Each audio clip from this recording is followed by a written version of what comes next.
존경하는 국민 여러분, 국민의당 전북 군산 출신 김관영 의원입니다.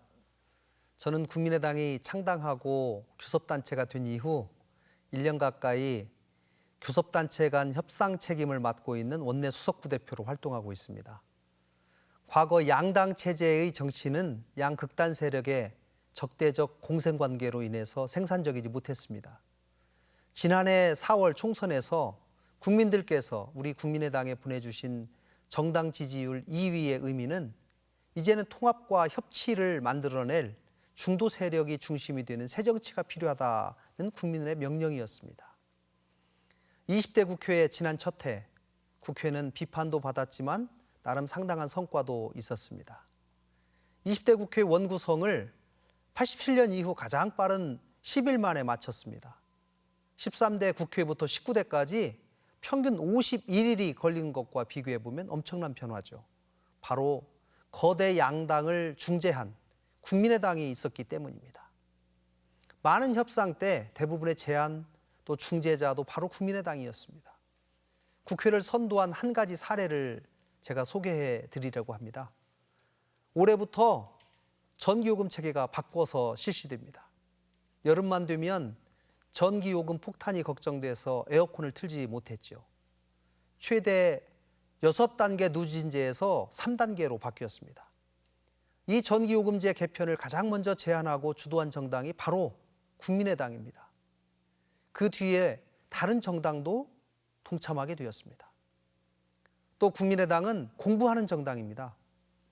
작년 5월과 올해 2월 각각 한 달씩 매일 아침 7시에 소속 국회의원 전원이 모여서 주요한 국정 현안을 공부하는 모임을 진행해 왔습니다. 그 결과 지난 3월 국회가 선정한 2016년 입법정책 개발 우수의원 31명을 발표했는데요. 그중에 10명이 바로 국민의당 소속입니다. 우수의원 3명 중 1명이 국민의당 소속 의원인 것이죠. 저는 우석 숫자가 중요한 것이 아니라 얼마나 노력하고 진지하게 국정을 대하고 있는지를 먼저 따져봐야 한다고 생각합니다. 지금은 누가 대통령이 되든지 간에 여소야대인 상황입니다.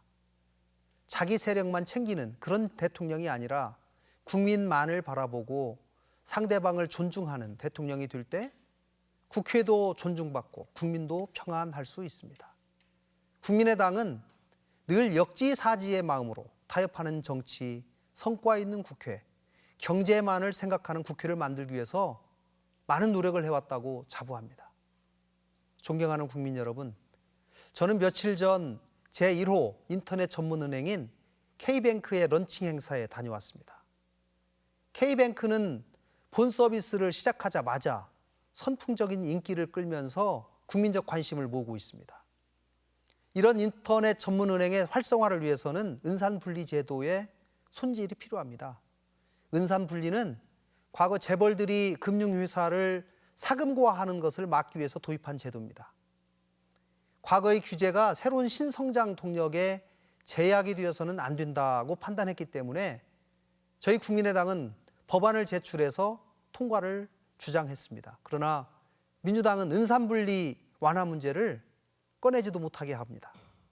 변화된 시대상을 읽지 못하고 과거의 규제를 금과 옥조로 생각하고 있는 것입니다. 국민의당은 더 열려있는 자세로 과거의 도그마에 빠져 있는 것이 아니라 국민에게 필요하고 국가의 발전에 도움이 되는 일이라면 무엇이든지 앞장서서 해나가겠습니다. 지금부터는 국민의당의 경제개혁 비전을 말씀드리고자 합니다. 공정한 대한민국, 지속 가능한 경제를 위해서는 경제개혁이 우선되어야 합니다. 이는 더 이상 미룰 수 없는 시대적 과제입니다. 공정한 경제 생태계가 바탕이 되는 성장, 국민 모두에게 혜택이 돌아가는 경제를 만들어내야 합니다. 국민 여러분, 과거에 이명박 전 대통령의 747 공약, 박근혜 전 대통령의 474 공약을 들어보셨을 겁니다. 두 정부의 대표적인 경제 정책이었습니다. 그러나 허울뿐인 경제 정책으로 급변하는 세계 경제에 대응할 수도 없었고 내수를 살리지도 못한 채 실패했습니다. 그렇다면 우리 경제의 비전은 어디에 있을까요? 국민의당은 창업국가, 대기업과 중소기업의 상생 발전을 통한 균형 잡힌 경제, 4차 산업혁명을 준비하는 활력이 넘치는 경제에 그 중점을 두고 있습니다. 국민 여러분, 국민의당이 만들어갈 새 정부의 첫 번째 경제 비전은 바로 창업국가입니다.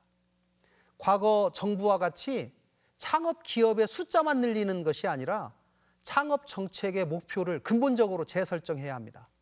바로 성실한 실패도 인정받는 창업 정책입니다. 실패의 경험을 사회의 자산으로 만들어내야 합니다. 국민의당은 성실한 실패자에 대해서 재도전의 기회를 반드시 부여할 것입니다. 또 창업을 바라보는 금융의 태도도 바꾸어 나가겠습니다. 빌려주는 자금이 아니라 투자하는 금융이 되어야 합니다. 바로 창업기업과 금융이 함께 성장하도록 할 것입니다. 두 번째는 대기업과 중소기업의 상생입니다. 그간 한국 경제 발전에 대기업이 상당한 기여를 했다는 긍정적인 평가가 있습니다마는 또 한편으로는 우리 대기업들은 총수 일가의 사익 편취에 동원되었다. 또 중소기업에 갑질하고 있다는 평가를 받아온 것도 사실입니다. 불공정한 거래 관행 반드시 바꿔내야 합니다. 계열기업의 일가 몰아주기, 담합행위, 납품단가 후려치기, 기술 탈취 및 인력 빼가기 이런 것들이 바로 없애야 할 것입니다. 국민의당은 시장경제의 파수꾼인 공정거래위원회를 업그레이드시켜서 이러한 불공정한 거래 관행을 바로잡을 것입니다. 이를 위해서 공정거래위원회의 독립성을 더 강화하고 의사결정의 투명성을 확보할 수 있는 제도 개선을 추진할 것입니다. 세 번째는 비정상적인 기업 지배구조의 개선입니다. 최순실 국정농단 사태에서 우리는 정경유착의 검은 고리가 여전하구나. 총수를 견제하라는 회사의 이사회가 제대로 작동되지 않구나 라고 하는 것을 확인했습니다. 재벌 일가는 소유 지분을 넘어서 황제 경영을 하고 있습니다.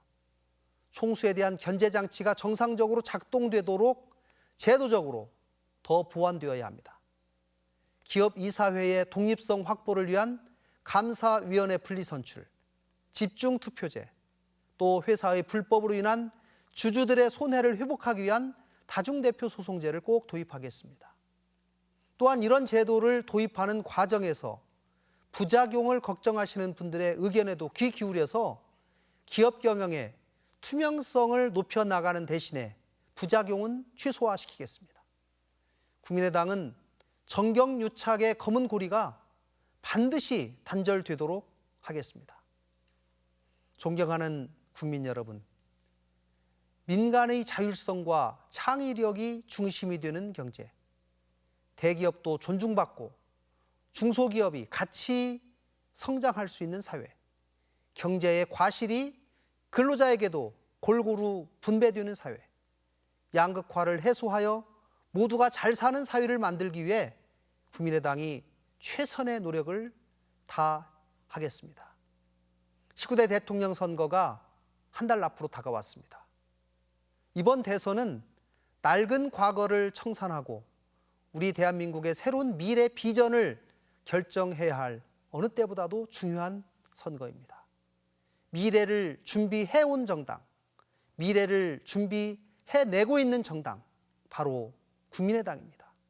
다시 한번 이번 대선에서 국민 여러분의 현명한 선택을 기대합니다. 경청해 주셔서 감사합니다.